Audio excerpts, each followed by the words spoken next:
சத்தத்தை அஞ்சு பக்கமா ஏற்பா இருக்கு. என்ன பண்ணுறது, வீட்டில் அடங்கி அடங்கி நம்ம வாயெல்லாம் கொஞ்சம் அடங்கி போயிடுச்சுல. இந்த சத்தத்தை வீட்டிலே இந்த சத்தத்தை கேட்டு கேட்டு நம்முடைய சத்தம் அடங்கி போயிடுச்சு. அப்பே கர்த்தர் நாமம் மகிமைப்படுவதாக. ஹல்லேலூயா, ஹல்லேலூயா.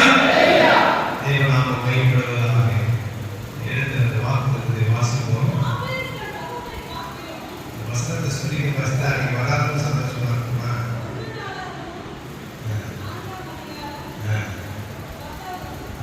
Very good.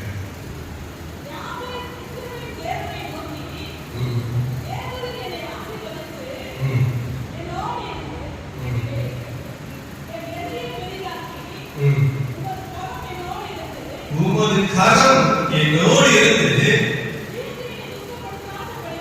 தீங்கு என்னை துக்கப்படுத்தாதபடிக்கு அதற்கு என்னை விலக்கி காத்தவர் என்று சொல்லி விளக்கமினார். அதன்படியே அவன் வெயிட்டிங் பண்ணதே தேவன் பசுத்தத்திலாமே மாவட்டம் வலிமையான வார்த்தை நாம் வெளிப்படுகிறார். சீர்களின் சமலை மாவட்ட தெய்வ ஆவியான மரத்தை வெளிப்படுக நீங்க பேசுகிறீங்கன்னா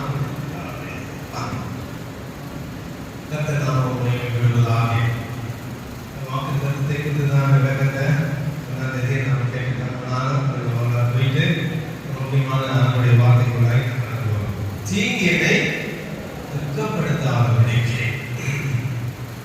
தேவனுடைய வாழ்க்கையில தீங்கு வருவது. தீங்கு இல்லாத வாழ்க்கை இருக்குதா? கஷ்டம் இல்லாத வாழ்க்கை இருக்குதா? சில தீங்கு என்ன பண்ணுவோம், நம்மளை துக்கப்படுத்திட்டே இருக்கு. சில தீங்கு வரது தெரியாது, போறது தெரியாது, எல்லாருக்கும் வர முடியும். அப்படிப்பட்ட பாடுகள், அப்படிப்பட்ட கஷ்டங்கள், அப்படிப்பட்ட உபத்திரங்கள் என் வாழ்க்கையில வரக்கூடாது. ஏன்னா நம்ம மனிதன் இருக்கிற எல்லாருக்கும் நம்ம ஆண்மையானாலும் சரி ஏசுனாலும் இருக்கிற உலகத்துல எவ்வளவு தீங்கு எவ்வளவு உபத்திரங்கள் பாடுறது. ஆனால் அது நம்முடைய வாழ்க்கையில் நம்மளை துக்கப்படுத்துகிற ஒரு காரியமாய் மாறக்கூடாது என்பதை குறித்து சொல்கிறார். அவன் என்ன வேண்டினானோ அதன்படியாய் செய்யும். அப்படின்னா நம்ம எதற்காக வேண்டிக் கொள்ளுகிறோமோ அதன்படி கர்த்தர் செய்கிறவராய் இருக்கிறார். அதாவது என்னைய விரிவாக்க, என்னை ஆசீர்வதிக்கும் என்று ஜெபம். அப்போ நம்முடைய எல்லைகள் முதலாவது விரிவாக்கப்பட வேண்டும். இரண்டாவது நாம ஆசீர்வதிக்கப்பட வேண்டும். எல்லை விரிவாக்கி நாம் ஆசீர்வதிக்கப்பட்டாலே எவ்வளவு தீங்கு வந்தாலும் நம்ம என்ன பண்ணாது, துக்கப்படுத்தாது. அப்போ நம்முடைய வாழ்க்கையில வருகிற 3 விதமான தீங்கை குறித்து நாம் பார்க்கிறோம். இந்த தீங்கு என்னென்ன விதமான தீங்குகள் நம்மை ஆட்கொள்கிறது என்பதை குறித்து நாம் பார்க்கிறோம்.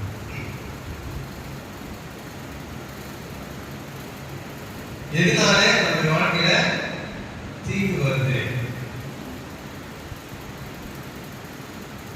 எதனால நம்முடைய வாழ்க்கையில கஷ்டம் வருது, எதனால நம்முடைய வாழ்க்கையில உபத்திரம் வருது என்று நாம் பார்க்கணும். எப்பவும் நமக்கு கஷ்டம் வந்தாலே, உபத்திரம் வந்தாலே, பாடு வந்தாலே நம்ம சொல்லுகிற காரியம் தான், எனக்கு நான் பொதுவே செய்யறேன், ஏன் தான் எனக்கு இந்த பிரச்சனை வந்துச்சு, ஏன் தான் இந்த பாடு வந்துச்சு, நம்ம தம்பிய. ஆனா கண்டிப்பா எதுவும் பன்னிரண்டாவது பிரச்சனை பண்ணாம எதுவும் வராது. நாமெல்லாம் யோபு அல்ல. அதுவே தேய்வது நம்ம பக்கத்தில் இருக்கிறார்கள். நம்ம யோபு பக்தர் அல்ல இல்லையா? என் கூட இருக்கிற உதவியாக இருக்க முடியும். அதுக்கான ஒரு பெரிய திருவுதான் எல்லாரும் முடியும். அப்போ ஒவ்வொரு வாழ்க்கையில ஒவ்வொரு திருவை இருக்கிறது. கிருபை, ஒரு இசைக்கருவி வாசிக்கக்கூடிய கிருபை, ஒரு ஜெபிக்கக்கூடிய கிருபை, ஒரு பிரசங்கக்கூடிய கிருபை, இல்லையா? ஒவ்வொருக்கும் ஒவ்வொரு கிருபை கர்த்தர் கொடுத்திருக்கிறார். அந்த கிருபை என்ன பண்ணணும்? பயன்படுத்தணும். அந்த கிருபை என்ன பண்ணக்கூடாது? படிக்கப்படையும் பாட தெரியாதுன்னு சொல்லக்கூடாது, எனக்கு ஜெபிக்க தெரியாதுன்னு சொல்லக்கூடாது, எனக்கு வேதம் வாசிக்க தெரியாதுன்னு சொல்லக்கூடாது. இந்த வேதத்தை முதல்ல நம்ம என்ன பண்ணுவோம்? அற்புதமாக வாசிப்போம். ஏன்னு சொன்னா இந்த தமிழ் வந்து கொஞ்சம் கஷ்டமான தமிழ் தான்.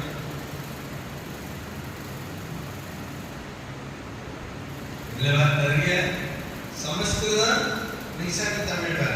அதனால தமிழ் படிக்கிறது கஷ்டம். அதனால சில வாக்கியெல்லாம் பார்த்தா அப்படி தொடர்ச்சியா இருக்கும். அது கூட்டி படிப்பதற்கு ஒரு கஷ்டமா இருக்கும். அது கட் பண்ணி பிளஸ் பிளஸ் நம்ம படிக்க தெரியாது. அப்படியே சேர்த்து படிக்கும் போதால கொஞ்ச நேரத்தில் நம்ம வளரும் சில காரியங்கள். ஆனால் அதை தொடர்ந்து படிக்கும் போது நமக்கு எப்படியே மாறினா லகுவாய்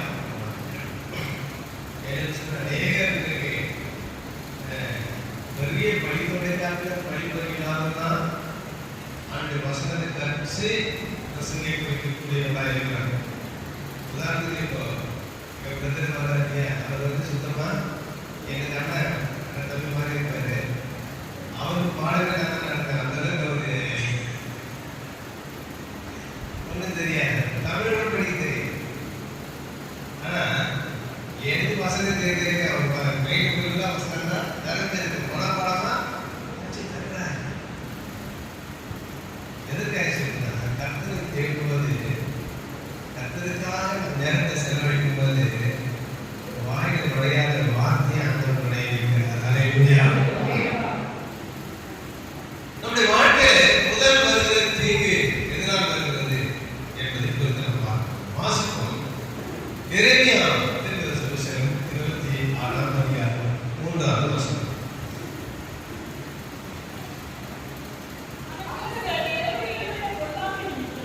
அவர்கள் பொல்லாப்பினிமித்தம்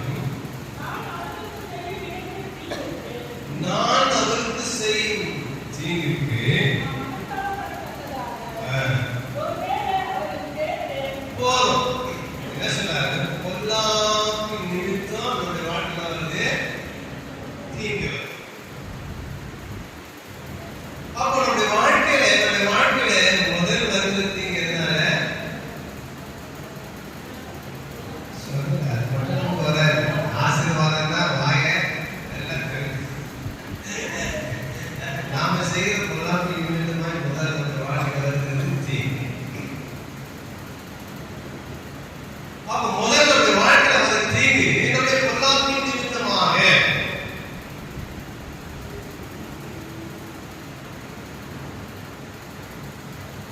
சில சொல்லுவாங்க, எதாவது கேட்டா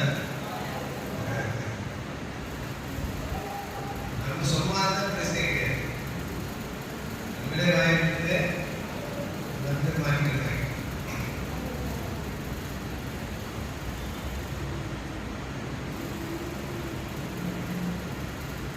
ஆனால் கர்த்தர் நமக்கு ஒரு காரியத்தை சொல்றாரு. அதுவே 11வது வசனம் செய்யுங்க.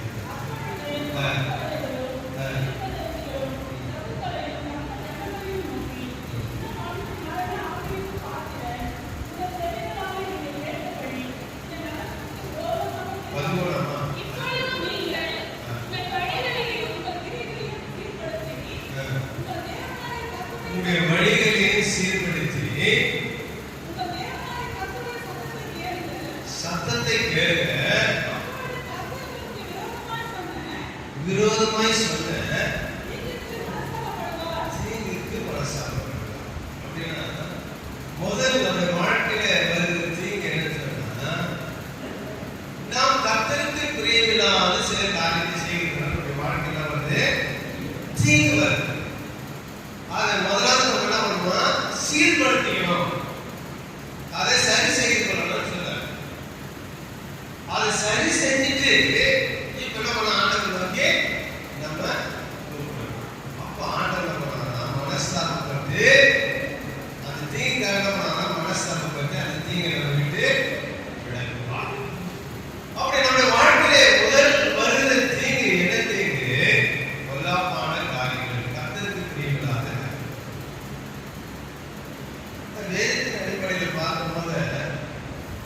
பொல்லாப்பு? எதுங்க பொல்லாப்பு? பொல்லாப்போட காரியம் தெரியாதா?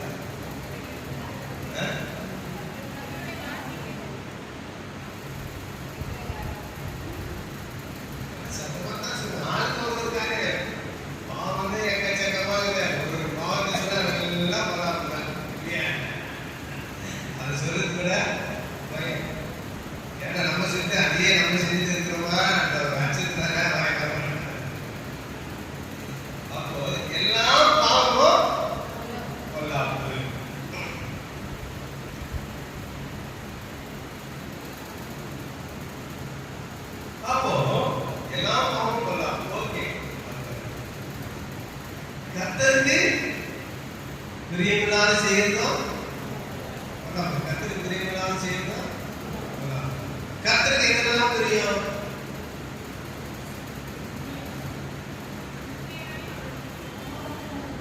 சூப்பரான பைபிள் படிக்கிறது எழுத்தை வாசிப்பது செல்வது. இந்த மூணு நம்ம செய்யறது நம்ம யாரு?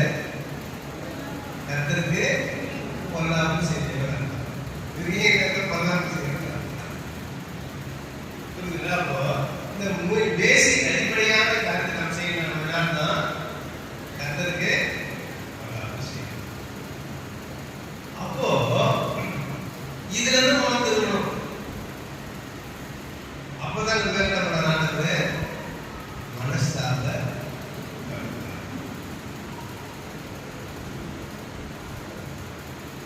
முதலே முதலை யாராவது ஜாபம்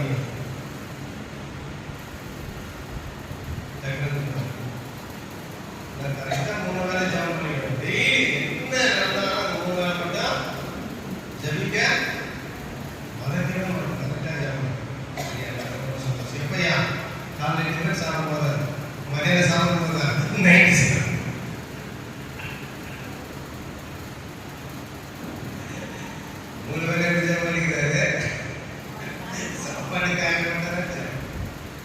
இந்த ஜபம் கணக்கில்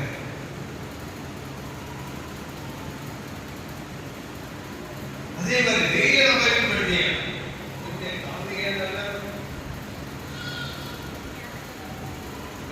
காலத்தில் பார்த்து நீங்க என்ன டேட்டு அந்த டேட்டு இருக்கிற வசந்த படிச்சுட்டு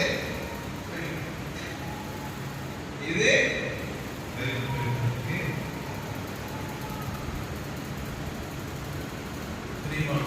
கர்த்தருக்கு பிரியமானது செய்யாதது பொல்லாப்பு செய்வது. நாம் பொல்லாப்பு செஞ்சா அது நம்முடைய வாழ்க்கையில் விளைவிக்கிறது. முதலாவது தீங்கை விளைவிக்கிறது. அந்த தீங்கை விளைவிக்கும் போது உலகத்துல எல்லாரும் பொல்லாப்பு செய்யறாங்க, எல்லாருக்கும் தீங்கு வருது. ஆனா அவங்களுக்கு நமக்கு ஒரு வித்தியாசம். என்ன வித்தியாசம் சொல்லுங்க? கர்த்தர் நமக்காக மனஸ்தாபப்படுகிறார். ஹல்லேலூயா. அந்த தீங்குக்காக மனஸ்தாபப்பட்டு அந்த தீங்கு என்ன பண்ண விளக்குகிறார். ஹல்லேலூயா. இதுதான் மற்றவருக்கு நமக்கு உள்ள வித்தியாசம். எல்லாருக்கும் பிரச்சனை வருது, எனக்கு பிரச்சனை வருது. எல்லாருக்கும் வருது, எனக்கு ஊதுற வருது. ஆனால் நான் தப்பித்துக் கொள்கிறேன், மக்கள் கைவிடுகிறார். இதுதான் அவர்கள் மனந்திருந்தே ஆண்டவரை தேடுகிறோம். தேடும்போது அந்த பொல்லாப்பிற்கு வந்த தீங்கு நம்ம விட்டு விலகி போகிறதாய் தேவனே. அந்த தீங்கு எப்படி இருக்கிறார்? வாசிப்போம். 1 புஸ்தகம் 21ஆம் அதிகாரம் 15ஆம் வசனத்தை வாசிக்கிறேன்.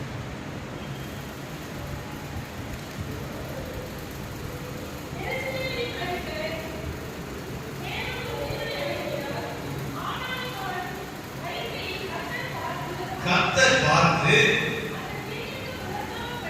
அந்த தீங்குக்கு மனஸ்தாபப்பட்டு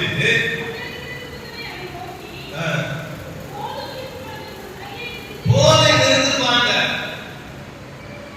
எருசலேமுக்கு நேராய் தேவதூதனா கரத்தை நீட்டினாங்க. நீட்டி எருசலேமில் இருக்கிற மக்கள் எல்லாம் இதனால அவங்க செஞ்ச தீங்கின் நிமித்தமாக. இப்ப பாருங்க,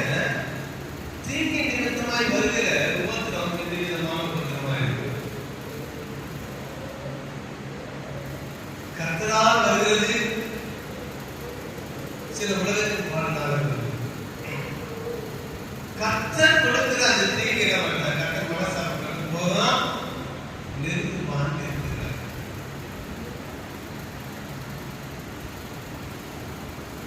கர்த்தர் சில பாருங்க உலக மனிதருக்கு நமக்கு ஒரு வித்தியாசம். சில நேரத்துல நமக்கு ரொம்ப உபதிரமா இருக்கு, ரொம்ப கஷ்டப்பட பக்கத்துல பார்த்தா நல்லா சந்தோஷமா இருப்பாங்க.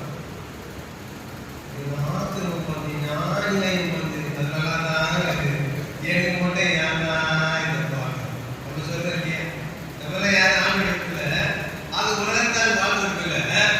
ஆனா நம்ம பார்த்து சொல்லுவோம் அது நல்லா தான் இருக்கு, நல்லா சாப்பிட்டு நம்ம கொஞ்சம் அதிகமா சாப்பிட்டா சாப்பிடுறது கூட பிரச்சனை, நடக்கிறதுல பிரச்சனை, எல்லாத்துலயும் பிரச்சனை. ஆனா அவங்களுக்கு நமக்கு ஒரு வித்தியாசத்தை இங்க சொல்லப்பட்டிருக்கிறது. வசந்த வாசிக்கிற எருசலேமுக்கு நேராக, எருசலேம் என்பது என்ன? தேவன் தங்கியிருக்கிற இடம். அப்போ தேவன் தங்கியிருக்கிற இடம் என்றால் என்ன? தேவ பிள்ளைகள் வாசம் பண்ணுகிற இடம்.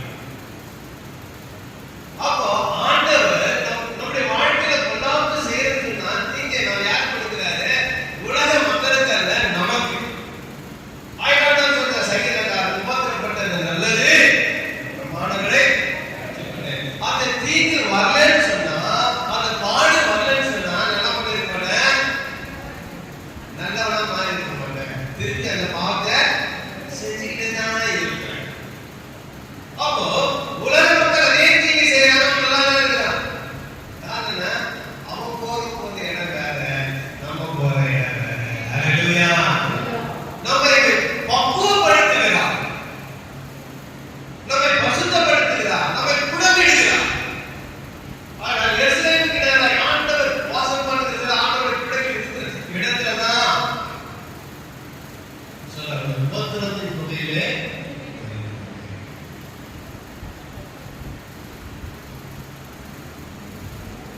நம்ம உணர்வுடைவது கற்றுக்கிறாங்க. தீங்குக்கே மனசாகப்பட்டார இருக்கிறார். ஏன்னா இந்த தீங்கு பொல்லாப்பு. தீங்கு ஒரு மனுஷன் வாழ்ந்துட்டு ஆதியாகமத்துல ஆபிரகாம் லோத் 2 பேர் இருந்தாங்க. அந்த சம்பவம் எல்லாரும் தெரியாமா? லோத்தும் ஆபிரகாமும் நன்றாய் வாழ்ந்து கொண்டிருந்தாங்க. உடனே வீட்டு வேலைக்காரர்கள் எல்லாம் வந்துச்சு, சண்டை வந்துச்சு. உடனே ஒரு மகன் கையில் நிற்காச்சு, நீ ரைட்ல போனா நான் லெஃப்ட், நீ மேற்குல போனா நான் கிழக்கு. இல்ல நீ எந்த சைடு போற அந்த சைடு நானே ஆப்போசிட்டா போறேன் அப்படின்னு ஆபரகம் சொல்லிட்டேன். உடனே மலையை சுத்தி பார்க்கறேன். சுத்தி பார்க்கற ஒரு பக்கம் பார்த்தா எப்படி இருக்குது? பசுமையா இருக்குது, பசுமையா இருக்குது. அந்த வசனம் அழகா சொல்ற ஏதேன் தோட்டத்தை போல இருந்துச்சு. ஏதேன் தோட்டம் என்னன்னா அப்போ ஆண்டவர் வாசம் பண்ணுகிற இடம் அவ்வளவு பசுமையான செழிப்பான இடம். அவன் பார்வை தெரிஞ்ச உடனே எங்க போனா சோதோமுக்கு போகிற வழியா ஏதேனால சோதோம் குமரா பட்டணத்துக்கு போயிட்டான்.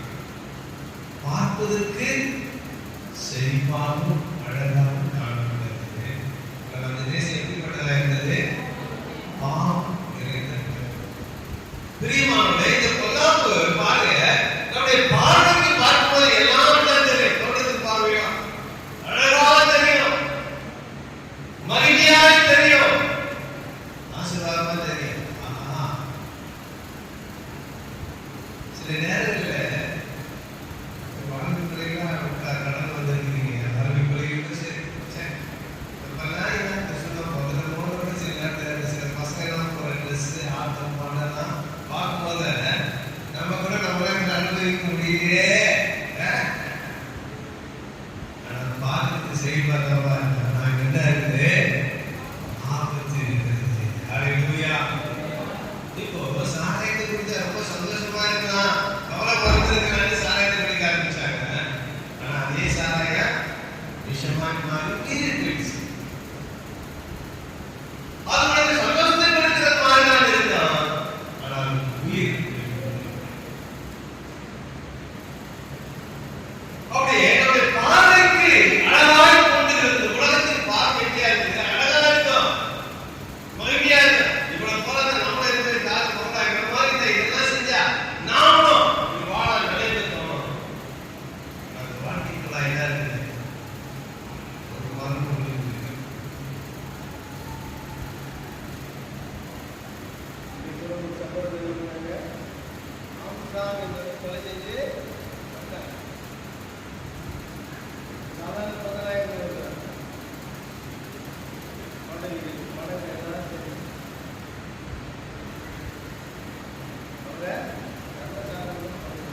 எடுக்கிறவர்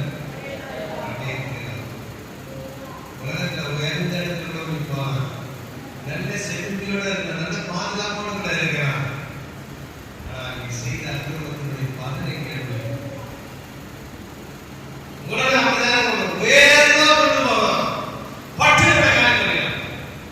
ஆண்டவருடைய சமூகம் அப்படி அல்ல. ஹல்லேலூயா. உன்னை கண்டித்து உணர்த்தி உன்னை மீண்டுமா நிலைநிறுத்துகிறவர் ஆண்டவர். ஹல்லேலூயா. ஆண்டவருடைய சமூகத்தை விட்டு நாம் ஓடி போகவே கூடாது. உலக பார்வை நமக்கு செழிப்பாய் தோன்றும். உலகத்துக்கு அழகா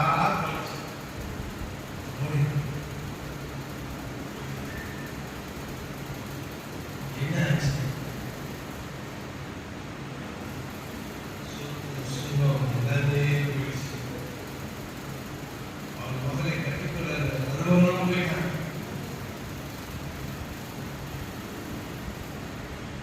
ஓடி வரும்போது மனைவி திரும்பி பார்த்து அவனை போதுனா போயிட்டான்.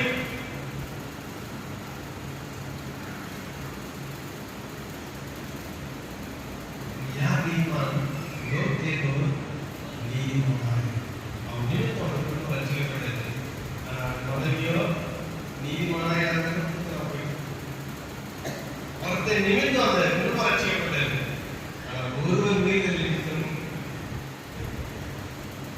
நீதிமானுக்கு நடந்த நேரத்தை பாருங்க. வாசிப்போம். ஆதியாகமம் 19:19 வாசிக்கிறேன். உம்முடைய அடியானுக்கு கண்களில் கிருபை கிடைத்தது.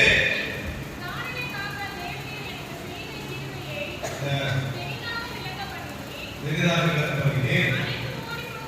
மலைக்கு ஓடி போக எனக்கு என்னால பலன் இல்லப்பா. என்னால ஓட முடியாது. மலைக்கு ஓடி தப்பிச்சுக்கிற அளவுக்கு எனக்கு என்னால பலன் இல்லை. என்கிட்ட இருந்த மானு, குதிரை, கழுதை எல்லாமே போச்சு. இப்போ ஓடி வரேன். வயசா ஆகி போயிடுச்சு. என்னால ஓட முடியல. ஏன்னா அந்த தீங்கு அந்த அக்கறை அவன் சுற்றிலும் இருக்கிற எல்லாருக்கும் பரவிச்சு.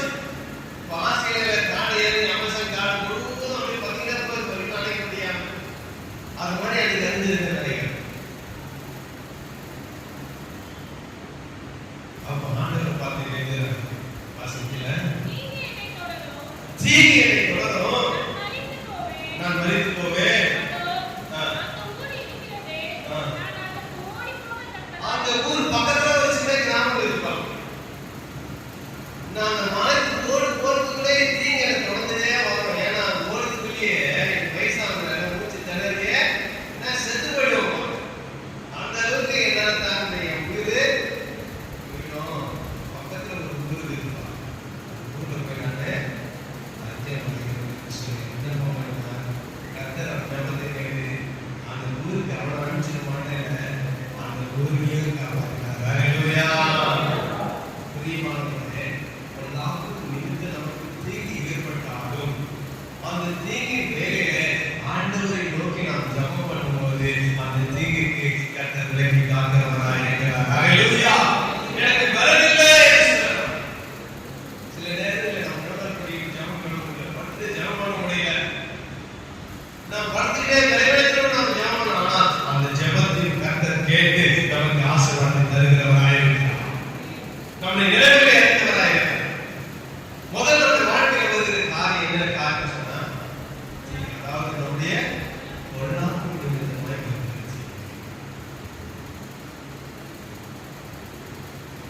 இரண்டாவது ஒரு தீங்கு வாசம் ரோமர் 12:20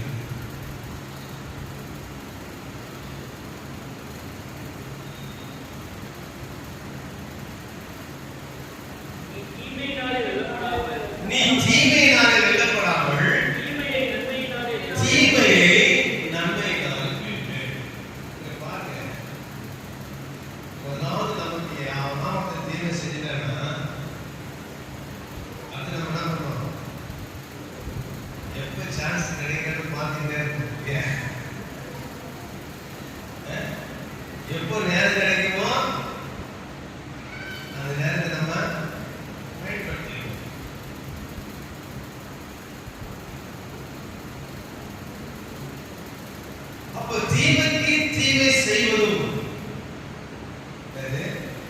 பாவம். எல்லாம் செய்வது பாவம். ஒருவன் நமக்கு தீமை செஞ்சாங்க, தீமை செய்யல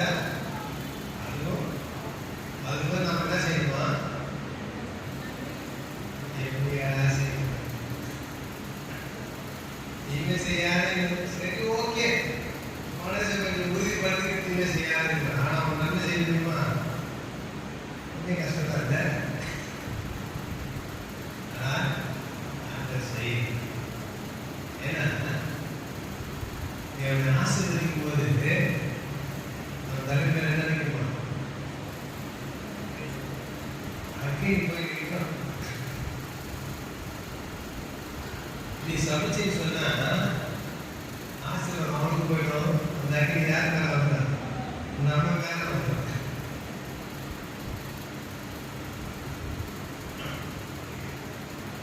அப்போ தீமைக்கு தீமை செய்யாது நம்ம செய்யும். அதை குறித்து பேதுரு ஒரு அழகை சொன்னார். வாசகம் 3ஆம் அதிகாரம் 9ஆவது வசனத்தை வாசிங்க. தீமைக்கு தீமையும் உதாசீனத்துக்கு உதாசீனமும் சரி கட்டாமலும் அதற்கு பதிலாக நீங்க எதுக்காக அழைக்கப்பட்டிருக்கிறீங்க? ஆசீர்வாதத்தை சுதந்திரித்துக் கொள்ளும்படி அழைக்கப்பட்டவர்கள் என்பதை அறிந்து ஆசீர்வதிங்க. அல்லேலூயா சொல்லாமா? சத்தமா சொல்லாமா? எல்லாரும் கவனிக்கிறீங்களா?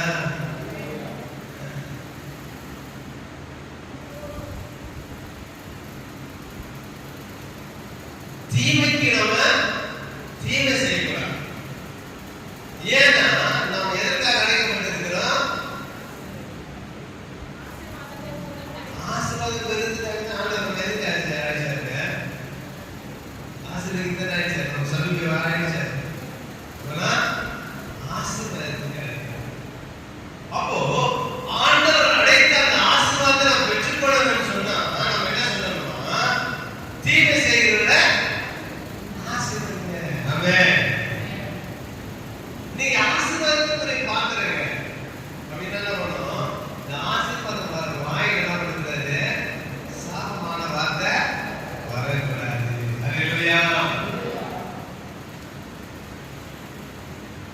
நாம் எதெல்லாம் சாப்பிட்டு நினைக்கிறோம்?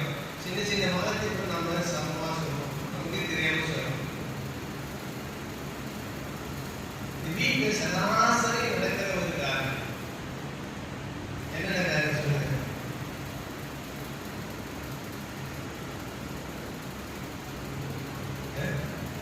பசங்க தப்பு செஞ்சு நம்ம என்ன சொல்றோம்? முதல்ல சனி வேணும், நாயே மூணாவது எரும மாடு, இதெல்லாம் சொல்றோம் இல்லையா?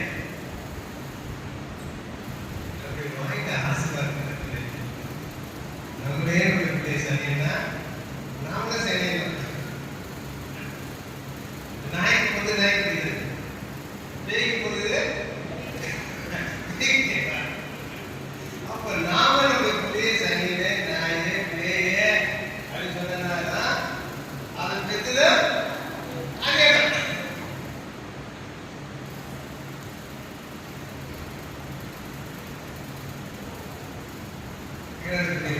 நாம சில காரியத்தை சமமான நாம எதற்காக அழைக்கப்பட்டிருக்கிறோம்?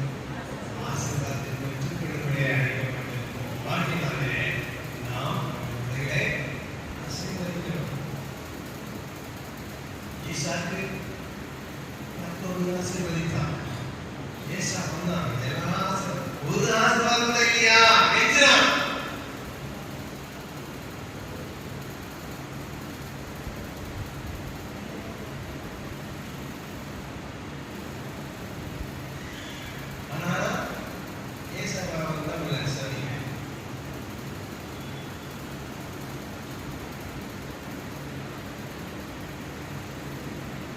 சாபத்துக்கு இடம் மாதிரி சாபத்துக்குள்ள இருந்தார். ஈசானோட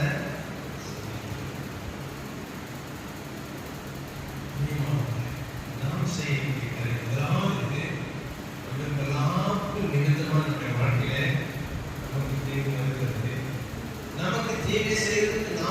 தீமை செய்கிறதுனால நமக்கு என்ன வருது? தீமை வருது. நாம் ஆசீர்வதிக்க வேலை எல்லாரையும் ஆசீர்வதிக்கிறதுனா கர்த்தர் பாருங்க ஈவு கட்சி கொடுக்குறான்.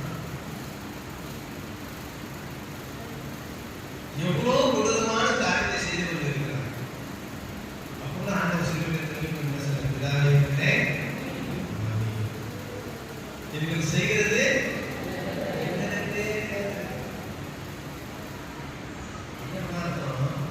ஒருத்தர் நம்ம சபிக்கிறான்னு சொன்னா அந்த சாம்பல் தான் நம்ம வெளியே மாறுமா, ஆசீர்வாதமா மாறும். ஹல்லேலூயா, சத்தமா சொல்லுங்க.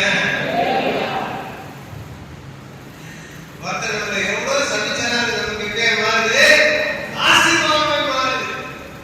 அதனால நம்ம சபிச்சுட்டான்னு நினைக்காது.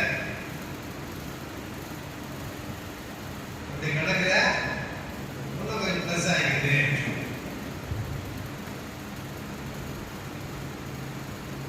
இப்படி நம்மை சபிக்கிறதை நாம் ஆசீர்வதிக்கிறபடியாலே நமக்கு என்ன நடக்குது? வாசிப்போம். சங்கீதம் 98 வாசிங்க.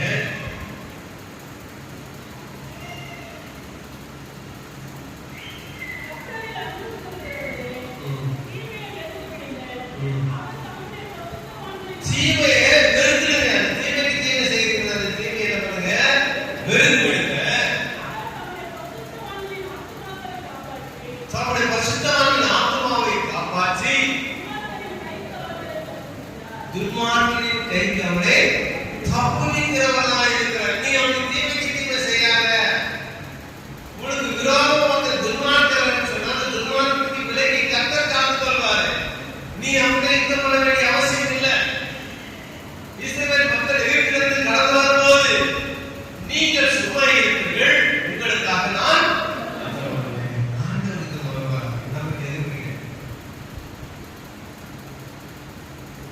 அவரை பரிணாமம் கொண்டிருப்பார்.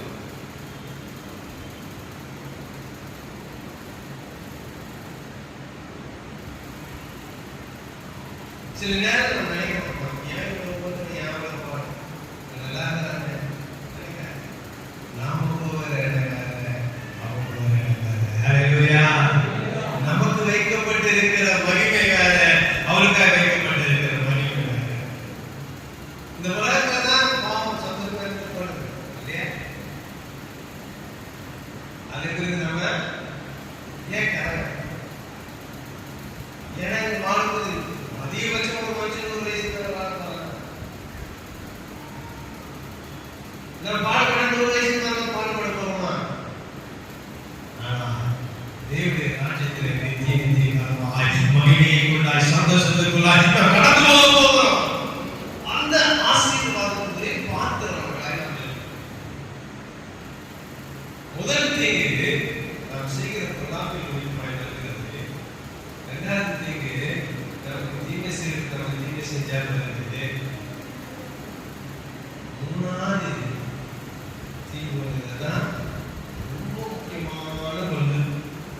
அது புதிய ஏற்பாட்டில் ஆண்டவர் நம்மளுக்கு பங்குகள் கொடுத்திருக்கிறார். வாசிப்போம். சங்கீதம் 41 வாசிப்போம்.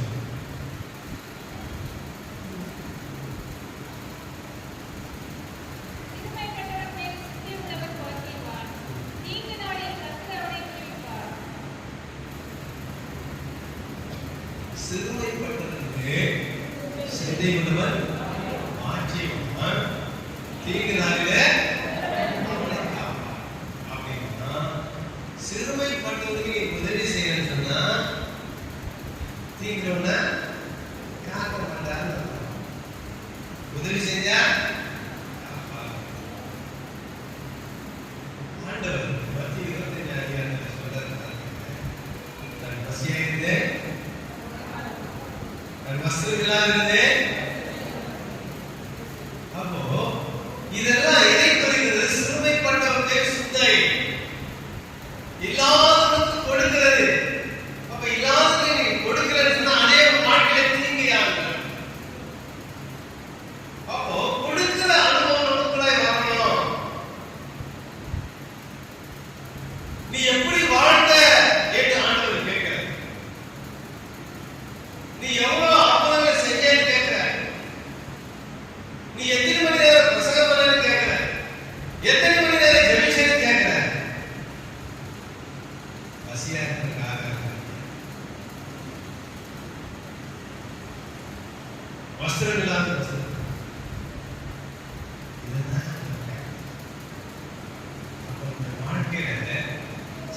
அப்படிப்பட்ட சிந்தை இல்லைன்னு சொன்னா வாழ்க்கையில் அதுவே ஒரு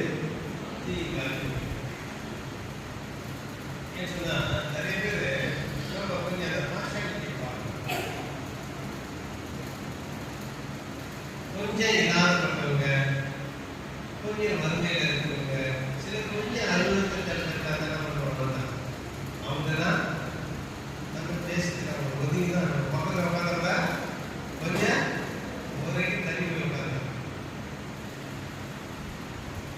இங்க எதுக்காக வராங்க? அவங்க இயேசு நன்றி தெரியும். அந்த அன்பு எங்க இருக்குது? இயேசுங்க இருக்கிறாரா? நம்ம தான் இருக்கு. நம்ம மூலமா தான் அந்த அன்பை பார்க்கிறோம். நாம் காட்டுகிற பரிவரை, நாம் செலுத்துகிற அந்த அன்பு தான் அவள் ஆண்டவர் பக்கம் இழுக்கும்.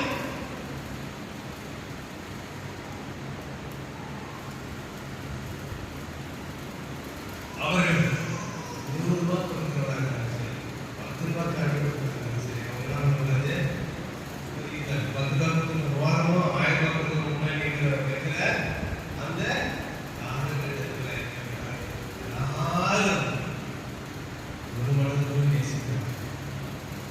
ஆண்டவர் அந்த உதவியை நானே தான் வசதி பிரியமானவர்களே, அந்த கொள்ளாமை நிமித்தமாக நமக்கு உதவி வருகிறது. தீமை செய்வதற்கு தீங்கு செய்தால் அது தீங்கு வருகிறது. எல்லாரும் நமக்கு உதவி செய்திருந்தால் நம்முடைய வாழ்க்கையில நீங்க சிறுமைப்பட்டவர்களை எல்லாம் சிந்தை உள்ளவர்களாக நாம் என்ன வாசிப்போம். சங்கீதம் 127 வாசிக்கிற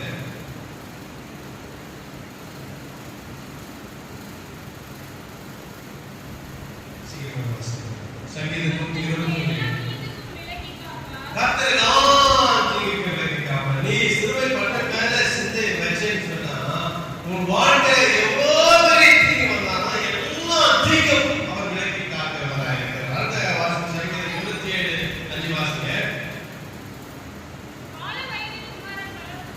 27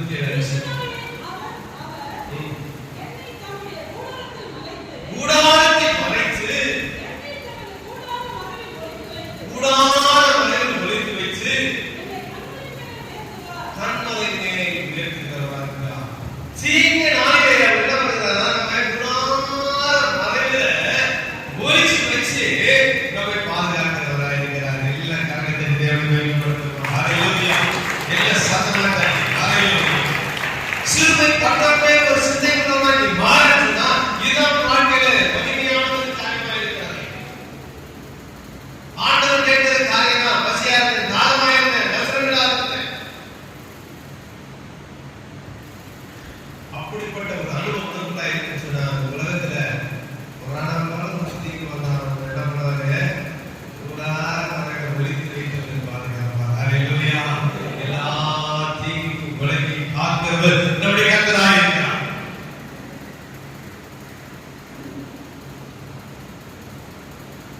அந்த உண்மை இருக்கும்போது எவ்வளவு பேர் நமக்கு தீங்கு செய்யாம அது கர்த்தர் நம்முடைய வாழ்க்கையிலே மாற்றுவதே நன்மையா மாற்றுது. ஒருவருடைய வாழ்க்கை நடந்த சம்பந்தமாக நாம் வாசிக்க போகிறோம். ஆதியாகமம் 31:17 வசனம் வாசிக்கிறோம்.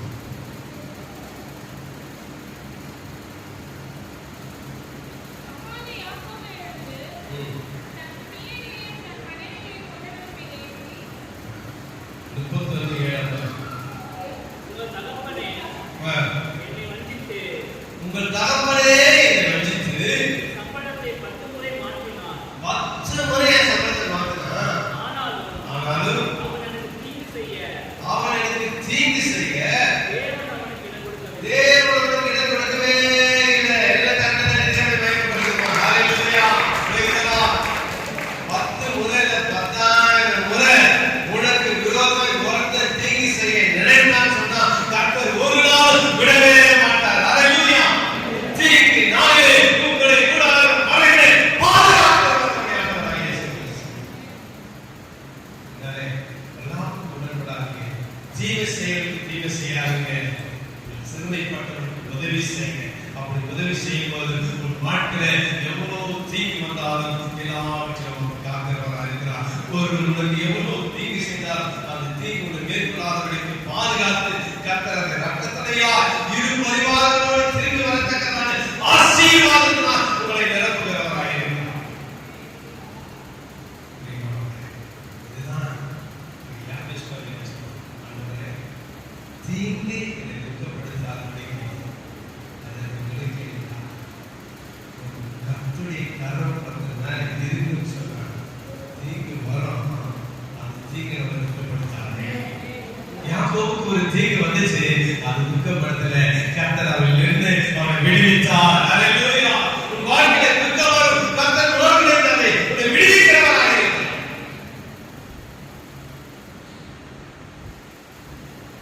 வாசகங்கள் சொல்றாங்க 31ஆம் அத்தியாயம் 17ஆம் வசனத்தில் சிறுவன் சொல்றார், கர்த்தர் நம்மோடு இல்லாததினாலே இந்த தீங்கு நம்மை தொடர்கிறது.